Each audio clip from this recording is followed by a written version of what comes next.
Assalamualaikum warahmatullahi wabarakatuh. Perkenalkan, sama saya Ricky Fernanda. Saya akan menjelaskan bagaimana urban renewal pada infrastruktur jalan yang ada di kota-kota di Amerika.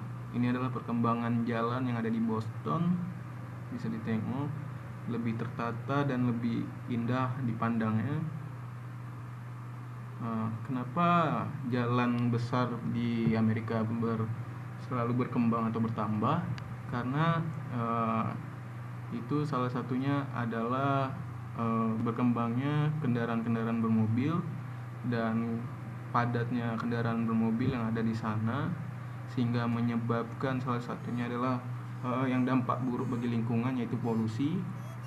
Selain polusi juga kebisingan. Dari dua hal itu tersebut disebabkan karena bertumbuhnya pengendaraan pribadi. Lalu kenapa Amerika menyetujui membangun jalan besar yang buruk sebenarnya untuk perkotaan? Pada kilas baliknya, pada tahun 1930 banyak produk-produk mobil berkembang di Amerika. Salah satunya adalah Ford, dan menjadi jalan nasional juga.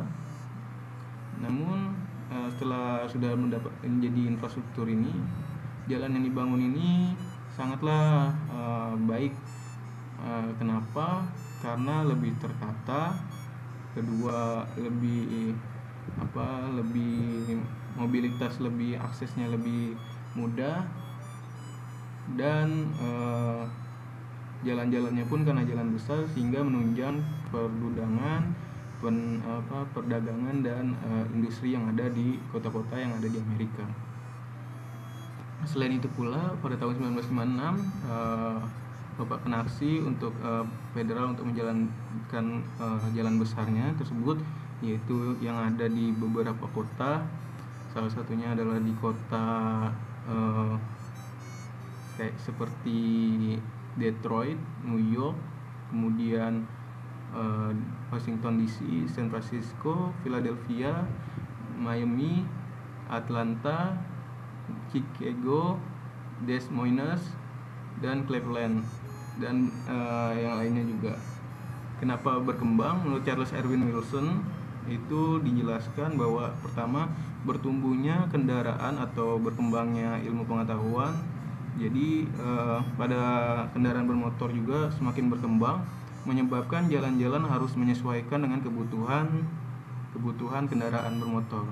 Ini menurut saya adalah hal yang salah. Jika kita harus mengikuti perkembangan kendaraan motor, harusnya kita memanfaatkan sumber daya manusianya sendiri, yaitu dengan menggunakan jalan kaki, sehingga penggunaan kendaraan bermotor itu tidak menyebabkan polusi dan membuat polusi berkurang, sehingga langit atau udara-udara terlihat segar dan langit-langit terlihat lebih biru.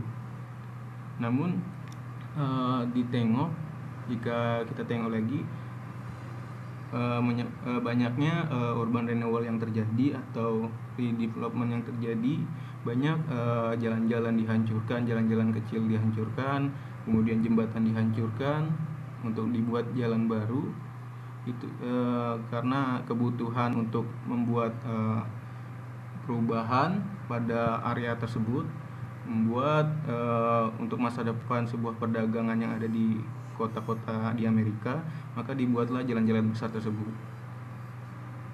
Bisa kita tengok, ini adalah penghancuran untuk membuat jalan besar tersebut. Bagaimana redevelopment dilakukan, seperti di Detroit pada tahun 2010, di Paradise Valley, terus di Black Bottom. Itu adalah dua area yang dilakukan redevelopment, dan kemudian dibuat dengan infrastruktur jalan untuk memudahkan konektivitas. Kemudian dibuat juga lebih tertata sehingga lebih tampak indah, dan mengubah susunan komposisi sosialnya, di mana jarak antara rumah ke rumah itu lebih dekat, berbeda dengan tahun-tahun di masa lampau yang jarak antara rumah ke rumah itu jauh. Dan yang salah satu lagi yang menyebabkan hal itu adalah bertambahnya jumlah selain jumlah kendaraan bertambah, juga bertambahnya lahan parkirnya juga. Inilah yang membuat yang buruknya bagi terlalu banyaknya bertambah transportasi pribadi, sehingga tidak sesuai dengan transportasi yang ada, transportasi yang kita miliki sendiri maksudnya, seperti jalan kaki, sehingga membuat kita kurang mensyukuri apa yang ada. Sekian dari apa yang sudah saya paparkan, semoga bermanfaat. Jangan lupa komen, like, share, dan subscribe channel ini agar terus berkembang. Dan terima kasih sudah menonton. Sekian.